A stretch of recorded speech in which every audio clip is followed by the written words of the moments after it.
nossa casa nesta quinta-feira, onde nós teremos uma convidada especial, a Edna Paz, para eles trazerem umas reflexões muito interessantes, né, que vão contribuir para o nosso aprendizado, para nossas reflexões um pouco mais para frente.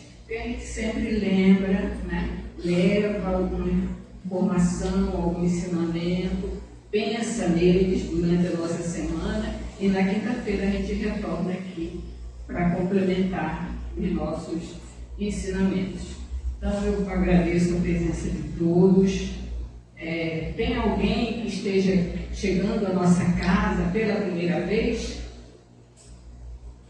Não, já somos velhos conhecidos, né? Obrigado por isso, por continuar nessa caminhada que a gente vem desenvolvendo já há bastante tempo. Então,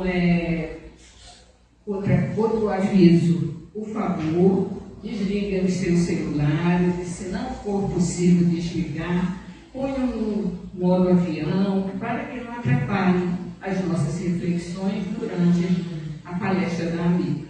Bom, outro ponto alguém tem feito o Evangelho no lar da semana, pelo menos uma vez por semana, escolhe uma página, lê, faz uma prece, faz uma reflexão em torno daquilo que está lendo, e isso vai favorecer a nossa família, o nosso lar.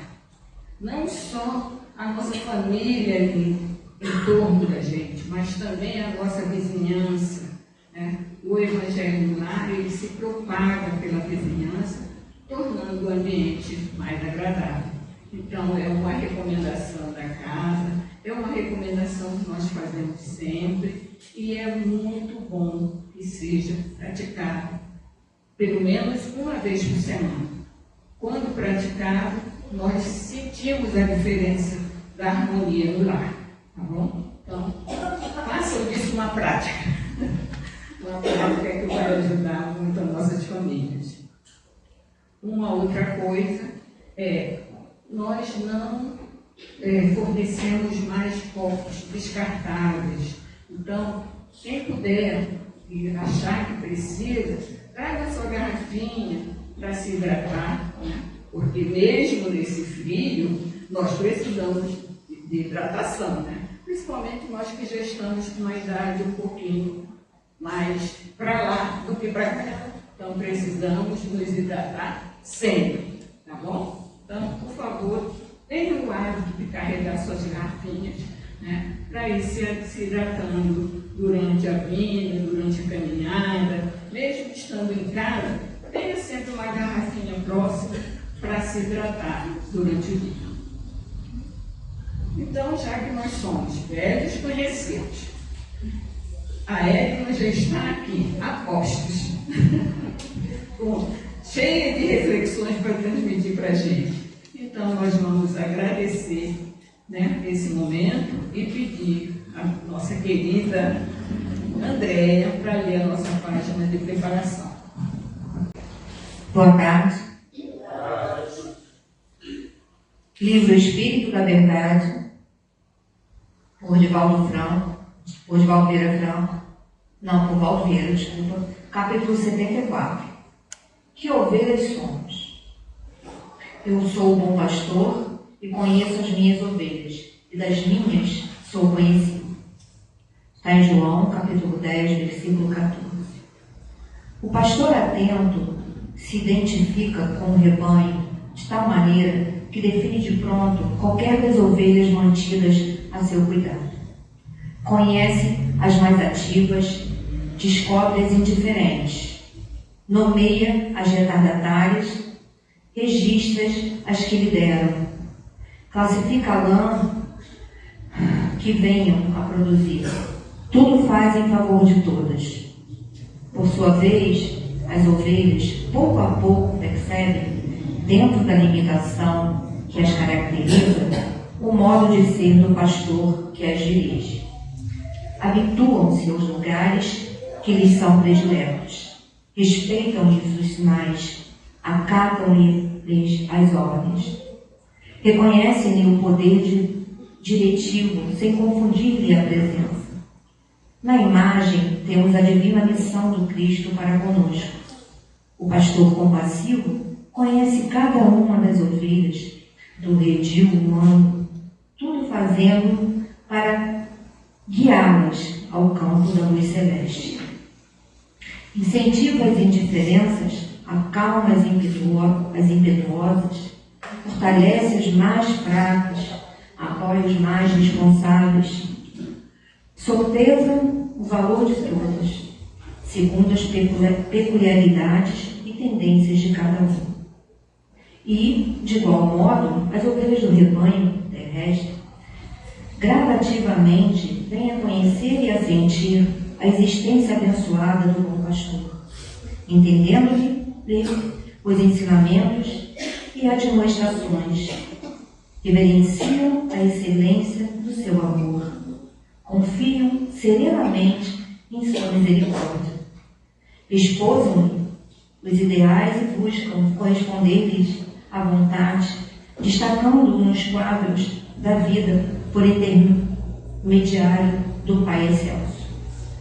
Desse modo, cabe-nos atender ao chamamento do Mestre, melhorando as condições da vida no mundo, com base em nossa própria renovação. Nesse programa de luta, vale indagar de nós mesmos: que ovelha somos? E com semelhante pergunta, busquemos na disciplina, ante o Cristo de Deus, a nossa posição de servidores do bem, na certeza de que a humildade conferir-nos-á sintonia com o Divino Pastor, para que, sublimando e servindo, atinjamos com ele o aprisco celeste na imortalidade vitoriosa. Graças a Deus. Obrigada, André. Então, como nós vimos, né, nessa página de preparação, onde trata que ovelhas nós somos, já faz parte, né, das reflexões da Edna, que vai nos trazer as reflexões dela em torno da parábola da ovelha perdida. Então, já vamos nos preparando o nosso espírito para essas reflexões desta tarde. E assim, envolvidos já nessa vibração, nesses fluidos dessa casa que nos recebe com tanto carinho, vamos agradecer a Deus por esta oportunidade. Vamos buscar no fundo do nosso coração a nossa intenção quando chegamos aqui. Quando saímos das nossas casas, qual é a nossa intenção? Vamos à casa do Centro Espírita de Miguel, e lá receberemos os fluidos que certamente vão complementar aquilo que precisamos. Então, já envolvido com toda essa harmonia, vamos nos dirigir a Deus, nosso Pai, Criador de tudo, tudo que nos rodeia, tudo de bom que existe em nós. Agradecidos estamos pelo envio do seu Filho Jesus, que nos trouxe tantos ensinamentos e que nós hoje vamos aproveitar para receber um pouco mais desses ensinamentos de uma forma simples, com reflexões que nos vão complementar aquilo que nós já temos de bom em nós mesmos. Jesus, nosso mestre e amigo, estamos aqui. Estamos aqui para ouvir ensinamentos deixados por nós. Assim, agradecidos por tudo que somos hoje, ontem e seremos certamente amanhã espíritos muito melhores. Agradecidos, Senhor, por esta oportunidade. Esteja conosco, hoje e sempre. Graças a Deus. Edna, agora é com você. Que Deus a proteja e a gente consiga entender o que você trouxe de bom aí.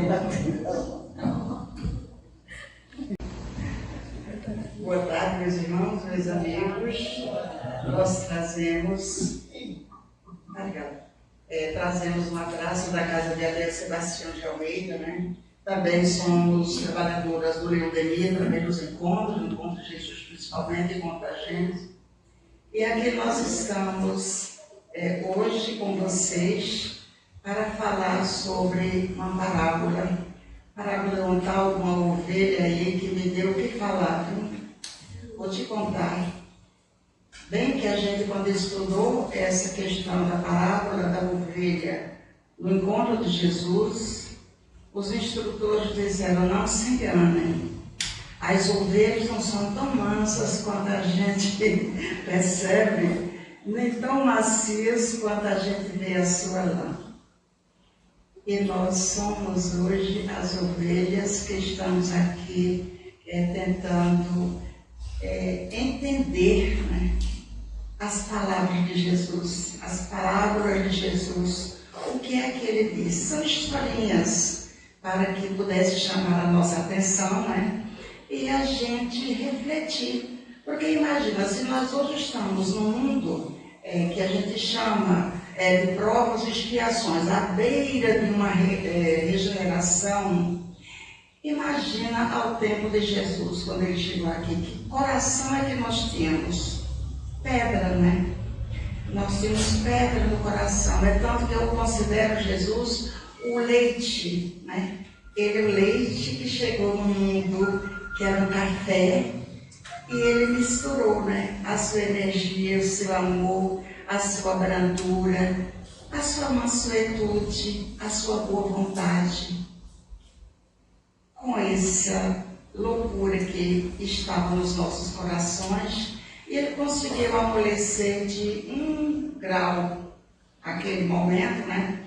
Mas tudo que ele precisava era que nós dessemos uma oportunidade para que ele deixasse uma historinha escrita. E aqueles que escreviam, escreviam.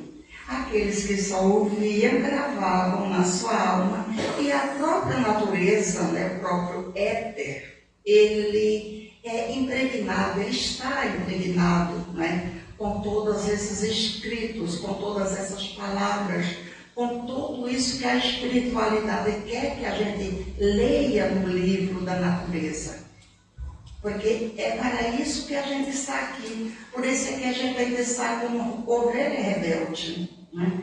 A gente precisa serenar os nossos corações. A gente precisa fazer com que essa paz possa realmente crescer dentro de nós e a gente possa fazer a paz do mundo, começando por cada um de nós mesmos. Então, como nós não tínhamos nem esse início de paz, nem nós queríamos conhecer isso, né? Jesus, entre aspas, né, nos dava um puxãozinho de orelha, que ele nunca fez isso, né? Ele nos deixava uma lição maravilhosa através de tudo aquilo que rodeava a nossa vida. Eram as sementes, eram as palavras, ele não utilizava absolutamente nada rebuscado, nada que aquele povo rude pudesse deixar de entender. Ele utilizava todas aquelas historinhas que ele falava com o material que cada uma daquelas criaturas estava fazendo contato com ela no dia a dia, né? Então, essa questão da parábola da ovelha, ela surgiu num momento onde eles estavam todos reunidos e ele era criticado, porque Jesus, ele não fazia diferença entre você estar com publicanos, com fariseus, com prostitutas, com pecadores. Então, o que é que acontece? Ele sempre fazia a transgressão dessas leis da sociedade de então. Então, Jesus era um transgressor. Só que ele era um transgressor do bem, um transgressor do amor, um transgressor com pedagogia, né? Porque tudo que ele falava era pedagógico, isso era para nos ensinar. Então, a parábola da ovelha perdida também não deixou de ser. Nós vamos ver os evangelistas, né? Os 4 principais evangelistas, né? Cada um deles tinha um objetivo quando ele falava sobre Jesus, né? O Mateus é o que tem o evangelho maior, tem 28 capítulos, né? Então, o Mateus, ele fazia uma questão, assim, muito própria de associar aquilo que que a história já vinha trazendo com aquilo que Jesus estava aplicando. Então, ele é como se ele quisesse, digamos, justapor. Olha, isso acontece por conta disso. As Escrituras estavam aqui, Jesus disse isso, então isso ele falou por conta dessa Escritura. Ele está assinando embaixo aquilo que está aqui. Então, o Mateus, ele tinha esse objetivo. Era fazer essa correlação entre aquilo que já estava escrito, aquilo que já estava, porque a maioria conhecia, os judeus conheciam, então ele fazia essa transposição, essa, digamos, atualização, né? Deixa eu ver aqui, temos o Marcos, vou ver aqui qual era a característica de Marcos. A característica de Marcos era... o Evangelho pequeno, são 16 capítulos, né? E a característica dele era apresentar Jesus para outros povos que não conheciam as Escrituras, né? Eles tinham vários, são vários, são muitos. Se vocês quiserem, põe na internet, num programa legal, numa palestra legal, num estudo legal, tem muita coisa legal na internet, né? Então, porque é tanta informação que a gente tem para um estudo desses, que a gente fica assim bem atarantado, como tem lá no interior de Pernambuco, eu estou atarantado, eu não sei o que é que eu vou fazer, não sei como é que eu vou juntar tudo isso. E quando a gente é um tanto dispersivo, principalmente, né? Tem gente que é professor, aí tem aquela técnica, faz o primeiro, segundo, terceiro, não sei o quê. Quando a gente não é, a gente amassa num canto, bota no outro, junta daqui, espalha dali, mas sai alguma coisa. Na verdade, vai sair alguma coisa. Então, aqui, olha, Mateus, damos o Marcos, que ele falava para outros povos que não conheciam as profecias, e ele também tinha outra característica. Ele se reportava muito aos milagres que Jesus fez. Tudo que é de milagre está no Evangelho de Marcos, né? O João, ele apresentava Jesus, a característica dele era de divinizar o Cristo. Tudo era muito, tudo era mais, tudo era... É tanto que Jesus, ele se autodefiniu 7 vezes no Evangelho de João, entendeu? Ele era muito assim, eu sou a videira, eu sou o sal da terra, eu sou... Então, Jesus se autodefendeu, ele colocou no Evangelho dele 7 vezes, né? Então, isso era para dar uma conotação assim, crística, divina a Jesus, né? Mas nós temos o Lucas, né? Que parece que todos os estudos que eu fui ver, é engraçado, porque cada estudo que a gente vai fazer, a gente vai estudando. Nos livros a gente vai procurando na internet. Vocês sabem, vocês que dão aula, que fazem isso, vocês sabem disso, né? Então, é um compêndio de conhecimento que a gente vai adquirindo, e também assim a gente vai vendo a característica de cada uma daquelas pessoas que estão falando, né? Uns gostam disso, outros gostam daquilo, mas de um modo geral, dos 4 evangelistas, gente, o povo é apaixonado pelo Lucas. Gente de Deus, eles fazem uma festa quando falam do Lucas. Por quê? Porque o Lucas, eu não sei se é por isso, né? O Lucas, ele tem um amor muito grande, ele tem um jeito muito sincero e leve de tratar as coisas que rodeavam Jesus. Tudo que aconteceu, todos que falavam, ele anotava, ele ia à fonte, ele perguntava, ele escutava. E veja bem, Lucas foi um dos evangelistas que não conheceu Jesus diretamente, né? Todos os outros conheceram, mas o Lucas não. O Lucas devia dizer, eu ouvi, alguém me disse, mas ele tem uma amorosidade, ele tem uma sinceridade, ele tem um jeito correto de ser, que a gente fica assim, meu Deus, quanta coisa, e ele considera Jesus o misericordioso. Essa é a palavra que define Lucas com relação às ações de Jesus, é misericórdia. O que é isso? É exatamente tudo aquilo de bom, de fino, de acolhimento, de jeito, de abraço que Jesus tinha para com todas aquelas outras pessoas que estavam desgarradas, desacreditadas. Então, por que é que surgiu essa parábola da ovelha perdida? Porque como Jesus transgredia todas as normas daquela sociedade e ele veio para isso, veja, ele veio para isso, ele veio para quebrar, né? Quebrar esses paradigmas. Então, ele era criticado pelos saduceus, ele era criticado por aquelas criaturas que faziam a lei da época, tanto na sociedade, digamos, civil, quanto na religiosa. Ele era altamente criticado. Por quê? Porque naquele tempo, digamos, no templo de Jerusalém, nos templos, não entrava gente suja, não entrava gente que tivesse um ferimento, não entrava gente que tivesse um dedo torto, não entrava gente que tivesse uma ferida, não entrava gente que fosse aleijado, não entrava gente... Então, não entrava também gente que tivesse má vida. Quem era considerado má vida? Normalmente, as mulheres, elas tinham muito pouco, aliás, nenhum valor, né, naquele momento, né? É tanto que tem uma questão aí sobre as mulheres, não é?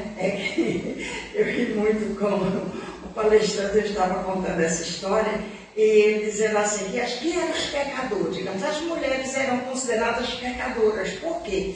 Porque elas eram alijadas, eram consideradas pecadoras, porque eram alijadas daqueles termos que aquela criatura propunha, porque ela não podia ter vontade, ela não podia ter decisão, ela não podia dizer. É exatamente o contrário de tudo que a gente faz hoje.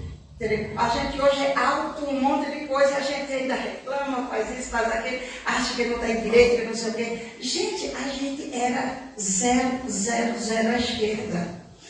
Era muito zero à esquerda, não eram só nem dois, não. Entendeu? Então, o que acontece? Elas eram consideradas também pessoas vis, eram pecadoras. Porque ela tinha que casar, fazer aquela coisinha, ela tinha que nasce, vive, casa, quase criança, né? Vai parir e tal coisa, e 40 anos a maioria das mulheres estavam morrendo. Isso era um vidão.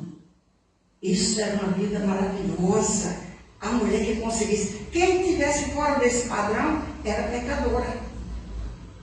Então, as mulheres estavam nesse patamar, né, de pessoas que Jesus acolhia. Os pecadores e os publicanos.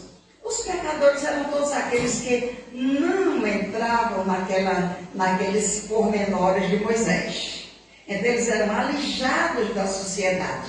Então, quando eles viram aquela criatura almoçando com aquele monte de gente, com os pagadores os cobradores de impostos, com as prostitutas, com as mulheres da vida, da rua, de que não eram casadas, que eram consideradas pecadoras, né? Então, ele quebrava esse paradigma, e aquelas pessoas, e ele começava a ser criticado. Então, nessa crítica foi que nasceu essa parábola da ovelha perdida. Por quê? Porque quando eles foram criticados, quando eles estavam criticando Jesus, ele aproveitou aquele momento para dizer dizer assim: vem cá, nossa, você faz aquilo que você critica?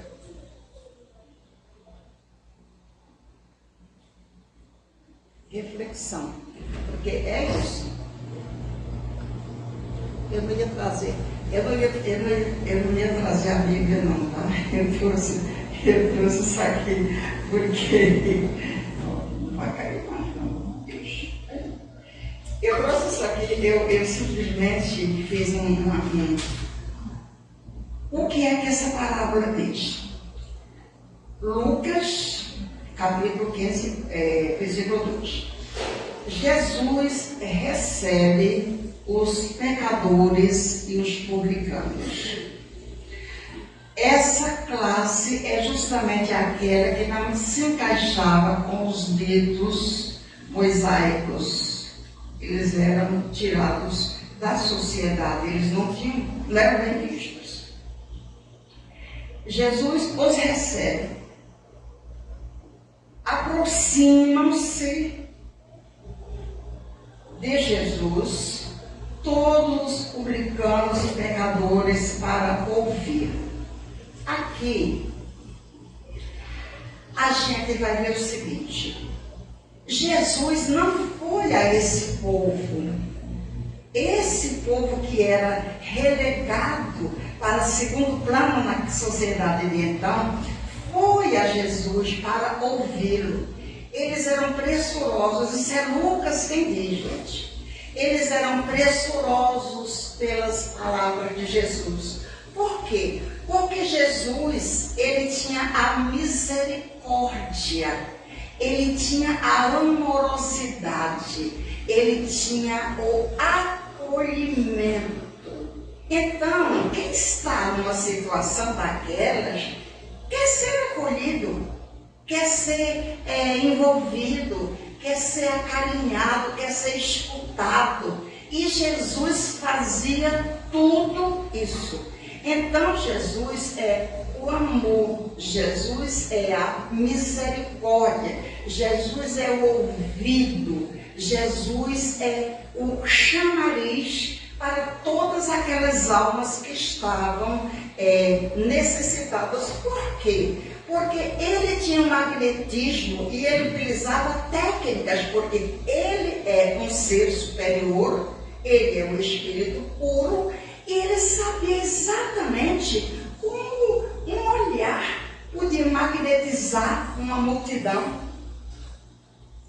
para atraí-los, para fazer com que eles pudessem ser atendidos e ouvidos. Mas essas pessoas se sentiam atraídas por Jesus. Por quê? Porque essas pessoas eram necessitadas dessa ajuda, eram necessitadas desse acolhimento, e nenhuma das autoridades religiosas outras faziam isso. Todas elas excluíam. É tanto que ninguém entrava num templo religioso se tivesse um ferimento no dedo, no pé, na cabeça, onde fosse. Não entrava. Outra coisa também, não se tocava, aquelas pessoas que saíam do templo, não tocavam em pessoas doentes, não tocavam em pessoas mortas. Por quê? Lembra do outro samaritano? O samaritano ficou lá estirado no chão, né? Mas só aquele que ninguém gostava dele é que foi lá e ajudou. Por quê? Porque eles estavam vindo do templo, estavam santificados e não podiam se sujar, não podiam pecar tocando em alguém doente, alguém morto, alguém necessitado nesse sentido, fisicamente. Entendeu? Então, o que é que acontece? Jesus, ele fazia, como se fosse um imã, ele atraía essas pessoas necessitadas, porque a alma delas estava seca por aquela bondade, seca por aquela misericórdia, seca por aquele atendimento, aquele acolhimento. Então ele fazia isso. Então ele foi estranho, ele foi um devastador naquele momento daquela lei que regia aquela sociedade.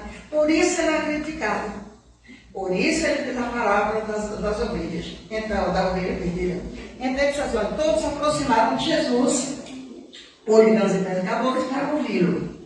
E os outros, né, murmuraram, os fariseus e os escribas, murmuraram dizendo, este, que eles consideravam Jesus uma pessoa que viesse para fazer uma transformação física, né? Uma transformação que todo mundo visse.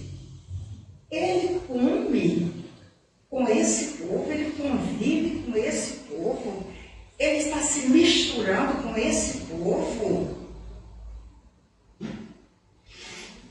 Aí Jesus faz o quê? Ele diz esta parábola, que é justamente a ovelha perdida. E ele propôs a parábola dizendo, qual dentre vós? Ele não disse, qual homem, qual a mulher, qual o ser humano? Ele disse, qual dentre vós, vocês, gente, ele botou você, ele nos botou dentro da parábola. Ele faz com que a gente reflita sobre isso. Ele faz com que a gente entre na história que ele está contando.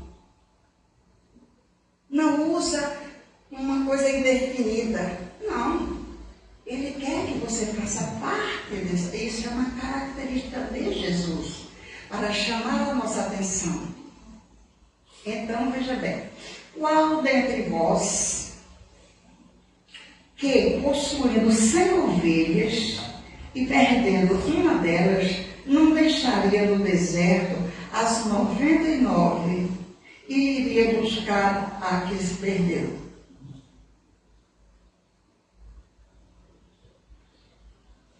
E foi o que aconteceu, e foi o que ele falou, e foi o que ele exclamou. Perdeu-se uma ovelha, você tem 100 ovelhas, perde uma. Deixa pra lá. Se perdeu, deixa pra lá, se perdeu 99, né? Era considerado naquele momento uma pessoa rica. Ter 100 ovelhas diante de uma miserabilidade que se vivia naquele momento, era uma pessoa rica. Então, o que é que ele fez? Ele pensou como é que ele iria despertar aquele povo, aquela multidão, aqueles fariseus, como é que ele ia dizer para eles que parassem, que observassem que aquela ovelha que se perdeu era importante tanto quanto aquelas outras que estavam ali junto deles. Mas aquelas ali já estavam calmas. Aquela outra que se perdeu é que ele tinha que buscar como pastor. Mas veja bem, ele não esperou que a ovelha chegasse até ele. Ele foi até a ovelha. O que é que se chama isso? Misericórdia, envolvimento, acolhimento. Então, quando ele chega lá, quando ele procura, essa ovelha não se perdeu apenas por uma noite. Ela passou várias noites perdidas. É tanto que essa parábola, ela tem correlação com o filho pródigo e também com a dracma perdida, né? Então, elas são três que elas estão andando sempre juntas, né? Só que no caso aqui, hoje essa ovelha, que a gente vai ter que dar conta dela, né? Então, o que o pastor fez? Ele foi até a ovelha.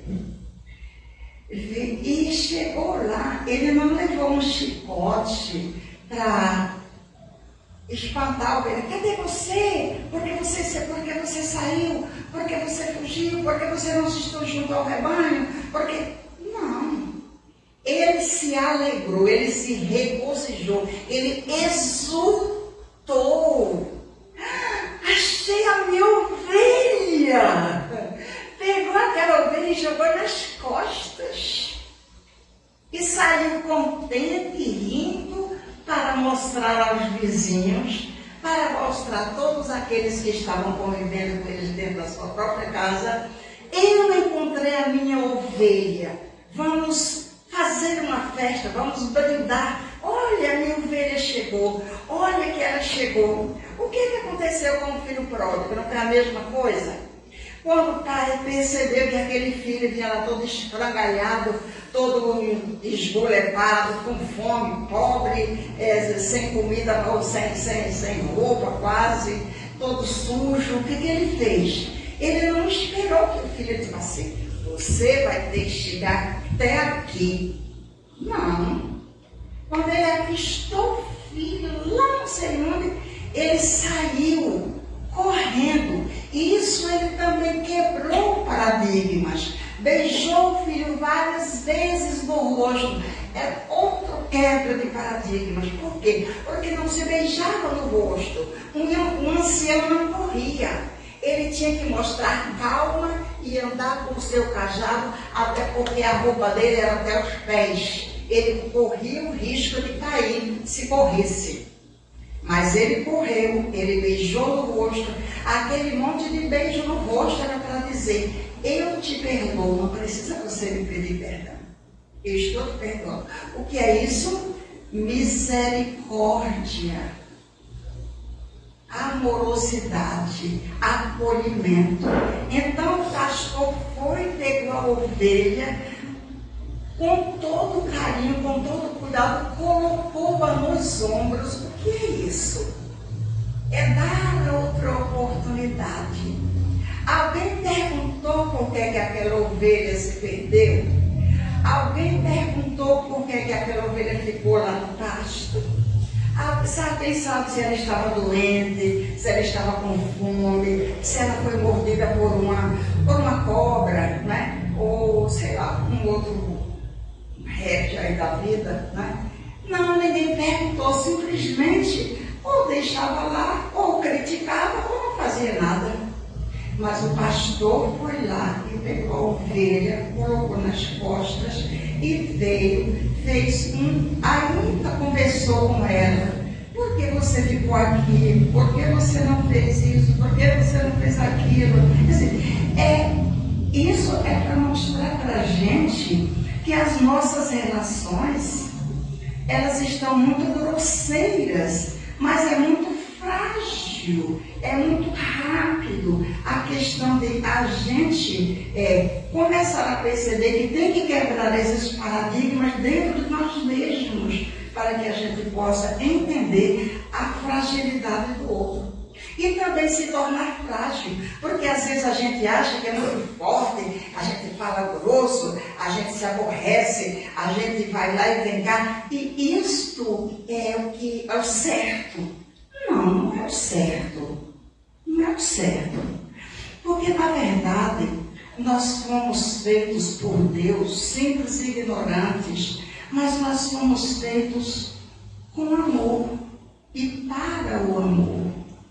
A gente é que começou a vestir casca grossa a cada encarnação. Em vez da gente fazer o melhor, a gente achava que gritar, que mandar, que esfolar era aquilo que estava dentro da nossa programação, e não é. Quanto mais a gente grita, quanto mais a gente se escolher dentro das nossas próprias vidas, mais dor a gente tem, não é?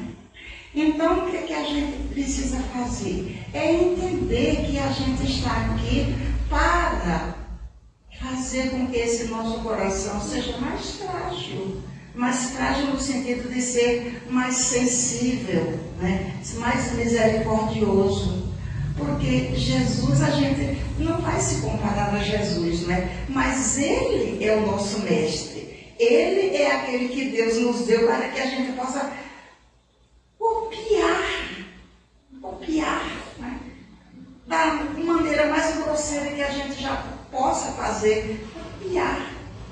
Porque para ser o que a gente é, do jeito que a gente está, a gente vai rolar muita pedra na vida, a gente vai virar muita ovelha por aí afora, e muitas das vezes a gente não vai encontrar quem dê esse colo, quem dê esse acolhimento, né? Então, olha bem,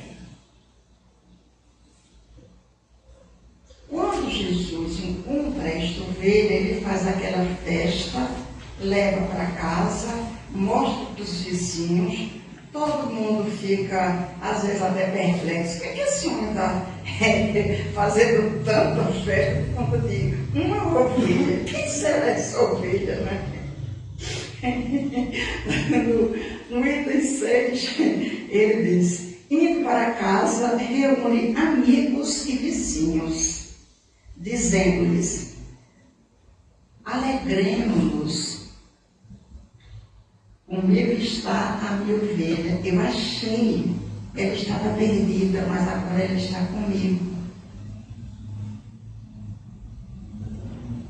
Parece pouco, né? Parece tão pouco. Pega os livros e vai estudar. Pega os livros e vai sentir. Pega a literatura e vai ver quanta gente já gastou tanto feijão para entender isso. Tanta gente já gastou tanto noite para entender essa misericórdia divina. Tanta gente já está por aí pregando. A gente acha que o mundo está um conturbério, está em parte. Mas acontece que nós que já conhecemos a história da ovelha, não podemos desmerecer esse trabalho de Jesus e de tantas outras pessoas que hoje elas, por passarem por suas próprias dores, por terem sido acolhidas, por conhecerem Jesus, por saber que Deus é nosso Pai misericordioso, nós hoje temos que fazer o quê? A gente tem que se trabalhar para que a gente possa ser também aquele pescador, não, aquele pastor de ovelhas. Quer dizer, pescador de alma, né? Mas que não deixa de ser, né? Então, o que acontece é que a gente precisa realmente fazer essa busca. Mas a gente precisa ser sincero conosco mesmo, sabe por quê? Senão a gente continua sendo os fariseus sempre. A gente se caia por fora, né? Cai, se pinta, né? De branco, diz que está tudo ótimo, maravilhoso, e você não tolera alguém que chegue com uma ferida no dedo junto de você. Onde está a misericórdia? Onde está a doçura desse coração? Eu sei que vocês devem estar achando assim, horrível essa fala. Que mulher chata para falar isso? Mas é assim mesmo. Nós somos muito precipitados. Nós queremos parar. Ontem, aquilo que a gente tem que fazer, a gente tem que ter daqui a um ano, daqui a 2 anos. Só que a gente quer, mas a gente não pegou nem a semente para plantar. A gente quer comer a maçã, mas a gente joga todas as sementes fora. Então, para a gente ter, a vida é assim. Para a gente ter, a gente tem que plantar. Para a gente merecer, a gente tem que fazer. Ah, mas que Deus é esse? É um Deus amoroso e bom, que permite que a gente seja ovelha, que esteja 99 no redil e uma se perdendo no pasto. Mas hoje as coisas estão bem diferentes. A gente já tem muito conhecimento, a gente já sabe muita doutrina espírita. E eu me lembro do artigo que ele dizia o seguinte: vocês já estão de estudo da doutrina até aqui. Vocês precisam agora entender o pensamento de Kardec e aplicar essa doutrina. Senão daqui a pouco vão ser os ministros, né? Vão ser os ministros do Evangelho sem aplicar absolutamente nada, né? E a gente já vem vivendo isso de muito tempo, né? Então, vamos aqui, outra historinha aqui. Vamos ver o que é que ele vai dizer aqui, como é que vai terminar essa história. Digo-vos que assim haverá maior júbilo no céu por um pecador que se arrependeu do que por 99 justos que não necessitam de arrependimento. Aqui também a gente vai entender a parábola do filho pródigo, né? Só que a parábola do filho pródigo são dois. A gente acha que é um só, né? Mas ali a história é tão interessante, é tão importante, que Jesus colocou dois personagens. Na parábola da ovelha, fica 1 para 100. Na da dracma fica 1 para 10. E no filho pródigo seria 1 para 1, mas não é. São 2 para 1, são 2 filhos, né, para um pai, para uma questão. Então, a gente vai perceber que a gente ainda age muito como o filho que a gente nem conhecia essa história, né? Mas a gente vai ver que ali está exatamente plantado no coração daquela criatura o fariseu, aqui está pecador e os fariseus, entendeu? Então, os dois filhos, né? Porque a gente vai entender que sério, não, mas aquele que ficou, nossa, mas ele ajudava o pai, ele era muito bom e não sei o que, ele não falava com o pai, ele não agradecia ao pai, porque ele disse quando o irmão chegou, olha, mas eu te ajudei a vida inteira, você nem me pagou, você não me notou, você disse assim, mas meu filho, você estava comigo o tempo inteiro, tudo que é meu é seu. Não, mas você fez uma festa com aquele novilho que estava sendo engordado para esse que gastou toda a sua fortuna. É claro que se a gente for ao pé da letra, a gente vai ver que isso ali foi uma coisa assim, absurda tudo que aconteceu, mas é tudo para chamar a nossa atenção. Primeiro, se fosse ao pé da letra, um filho que vai a um pai naquele momento, pedir a metade da sua herança, ele era morto. Isso era da lei. A lei que regia aquela sociedade. Ele era morto. Ele não ia receber aquela metade daquela herança. Segundo, ele com essa questão, ele ia fazer uma racha na família. Ele ia fazer uma cisão na família. Já era outra coisa. Praticamente é impossível de se admitir naquela sociedade.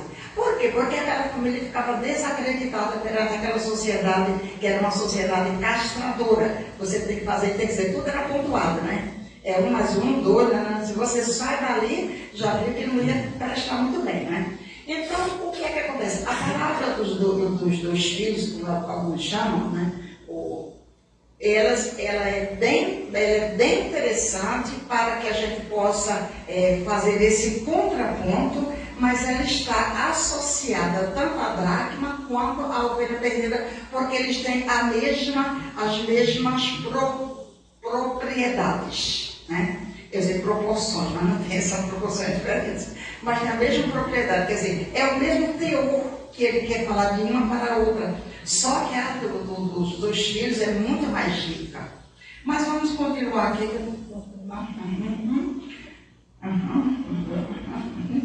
Então, a gente vai agora falar o seguinte. Eu fiz aqui umas anotações, né?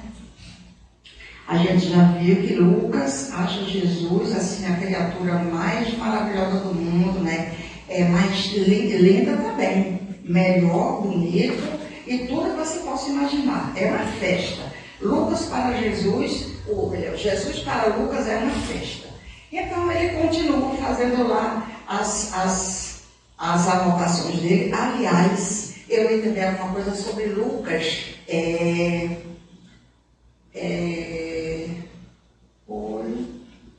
Nesse livro aqui, do Haroldo Dutra, e o Verbo se fez palavra. Esse livro é lindo, maravilhoso, gostoso de se ler. Tem uma literatura assim muito leve, O Haroldo é muito gostoso de se ler, de se entender, e ele fala, porque assim, ele traduziu, né, ele foi lá para as origens, mas ele não é um cara chato não, né? Ele fala assim, muito brasileiro. Ele fala muito brasileiro, ele sai do judaísmo e vem para cá. Fala como nós falamos, então é muito bom de se ler. E assim, tem um conteúdo de história muito interessante.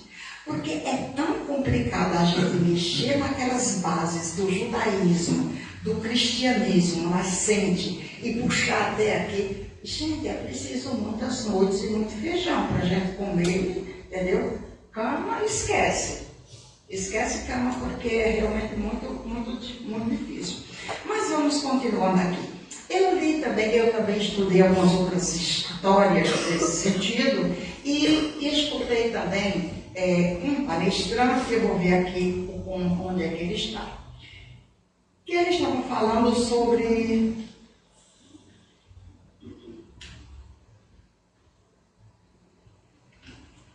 de Lucas, eu já falei, de Lucas é tudo de conta.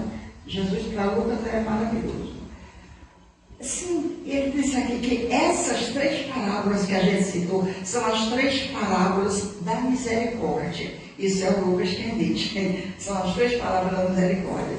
E Jesus, como ele transcendeu todas essas parábolas, esses ensinamentos daquela época, ele realmente não era uma pessoa bem vista. Onde ele chegava, era tido como problema. Né? Por quê? Os ricos não gostavam dele, porque achavam que ele tinha que ser o rei deles, e ele não era. Então ele só andava com aquele monte de gente esfarrapada, né? Faminta e doida e cheia de problema. Então ele não fazia parte daquela sociedade de então.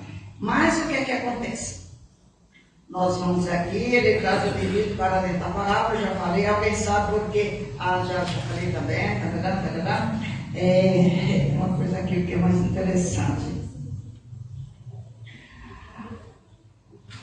Quanto tempo nós estamos seguindo? Tá bom. Então vamos ver aqui. No momento particular, hoje, nós temos essa questão das divisões, sempre existiram esses 2 grupos, né? Pecadores e publicanos, né? Ou então fariseus e cristãos. Sempre existiram esses 2 grupos, né? Então, desses 2 grupos, nós temos uma condição, nós não estamos numa condição mediana. Nós estamos entre esses 2 grupos, quer dizer, nem um extravagante para lá nem para cá. Mas, nessa condição mediana que nós estamos, a grande maioria está formando outro subgrupo aí dentro, que se divide em 4.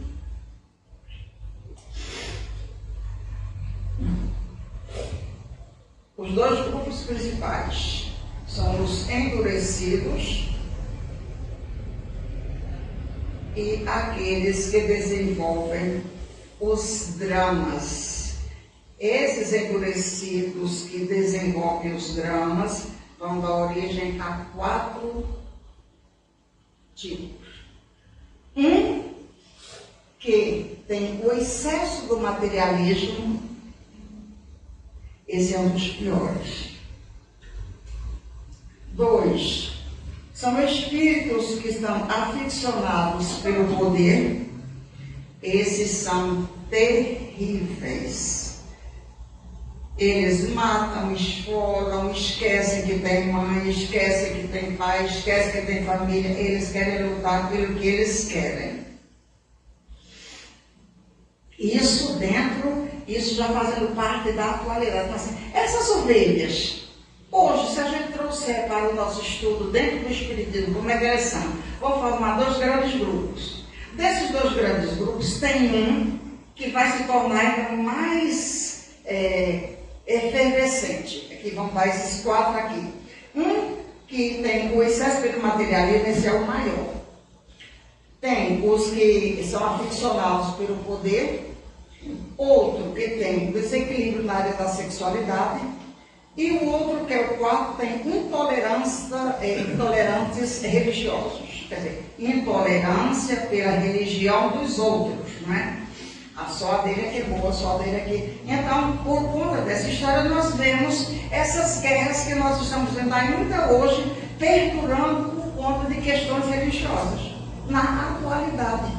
No local que Jesus nasceu, no local que Jesus passou, ainda estão aqueles rastros dessas questões religiosas. Então, esses 4 grupos, eles são tão belicosos que eles não podem, a espiritualidade fica filtrando, não podem, digamos, do primeiro grupo, o excesso de materialismo, não pode encarnar, digamos, a metade, porque ele vai desequilibrar o que já está, as ovelhas que já estão começando a caminhar direitinho, né? Vai desequilibrar.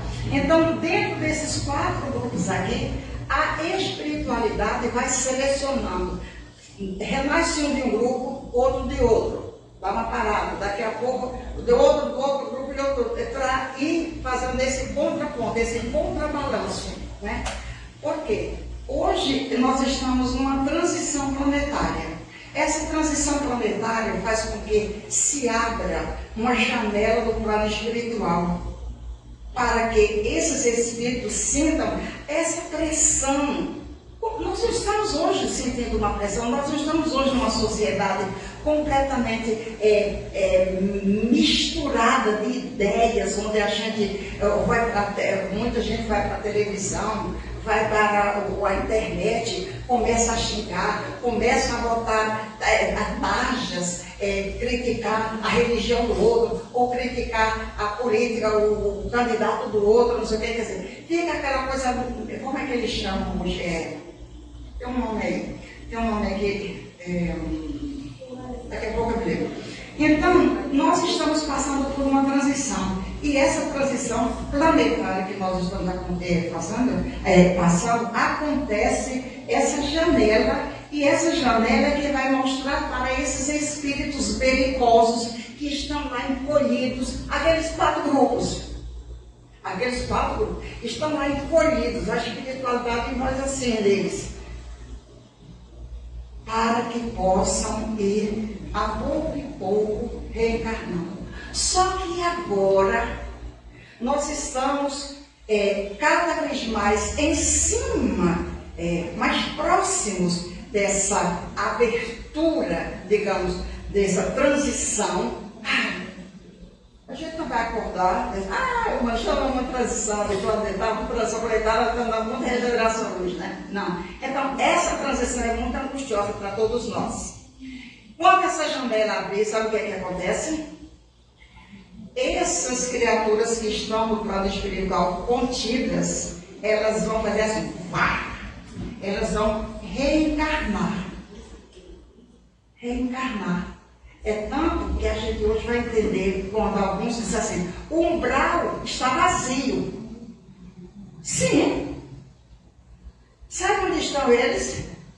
Na nossa sociedade. Você já viu tanto conto velho, tantos roubos, tantas mentiras, tantas agressividades em termos de sexualidade, tantas agressividades em termos de eu tenho. Vê quantas pessoas vão para a internet e bota roupa, bota comida, bota não sei o que, só nunca bota o que faz, né? Mas o que tem, elas, ou o que não tem, inventa, né? Bota ali, né? Então, é um momento muito sério de agressividade por conta dessas nossas próprias ideias, porque nós estamos já com um momento mais equilibrado. Pelo menos a gente já está entendendo a doutrina espírita, já está estudando a doutrina espírita, mas não tem coisas que essa sociedade nos traz que a gente se choca.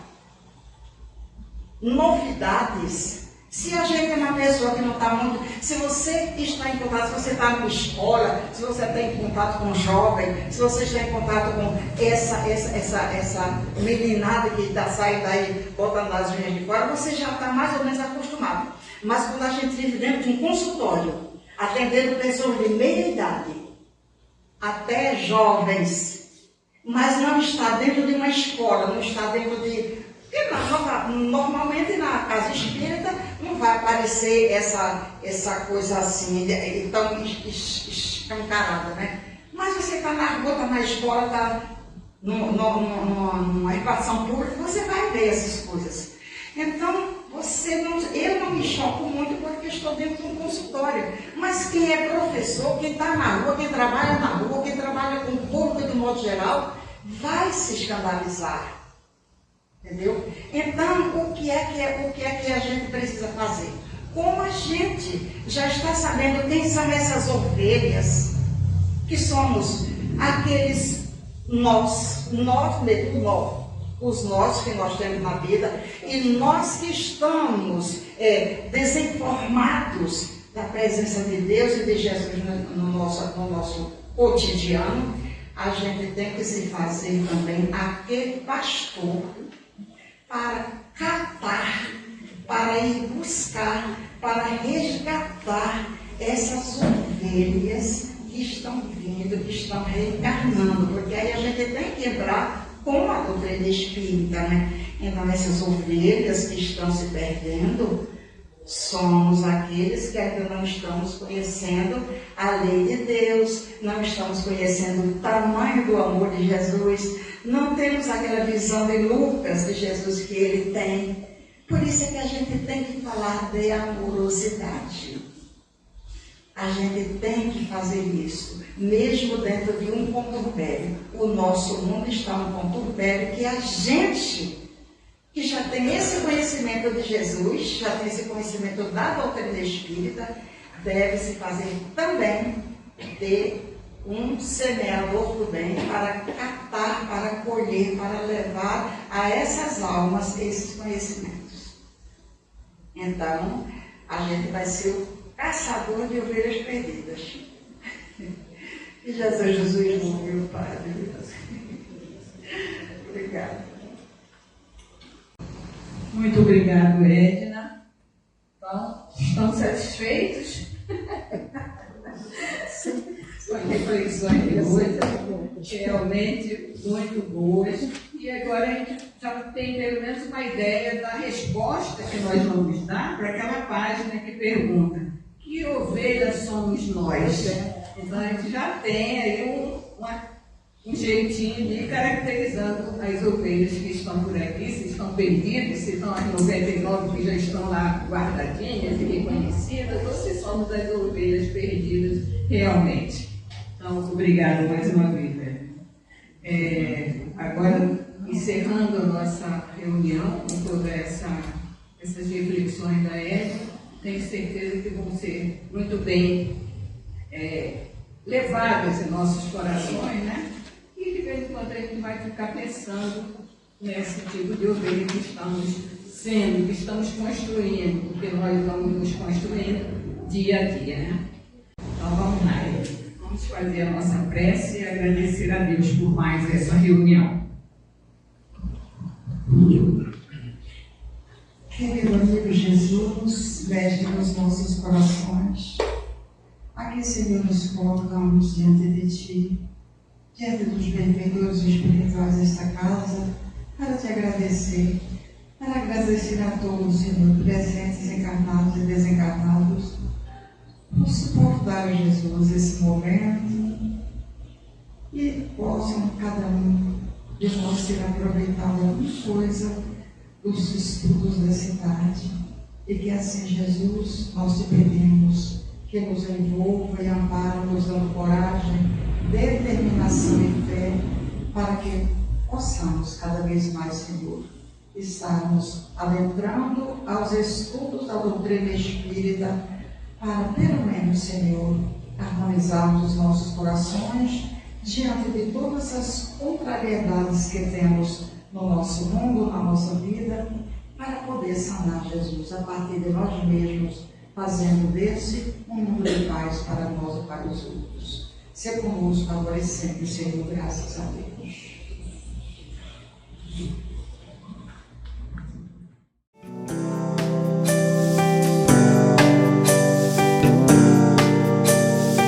Senhor, a fonte da vida, a paz esquecida em tantos momentos. Faz de mim o teu servo, ó meu doce amado Mestre querido. Jesus é a luz, é amor, um sol a brilhar, ameniza a dor. Mestre, em ti eu me aqueço, me mostre e te peço com ternura. Faz de mim um instrumento da paz e do amor em toda a terra. Jesus, tua luz me conduz à paz e que eu possa ver em ti um exemplo, ó Mestre do amor, que é todo esplendor,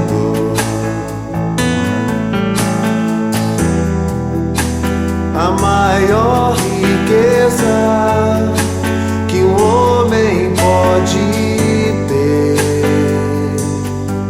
é amar você, é amar Jesus, Jesus.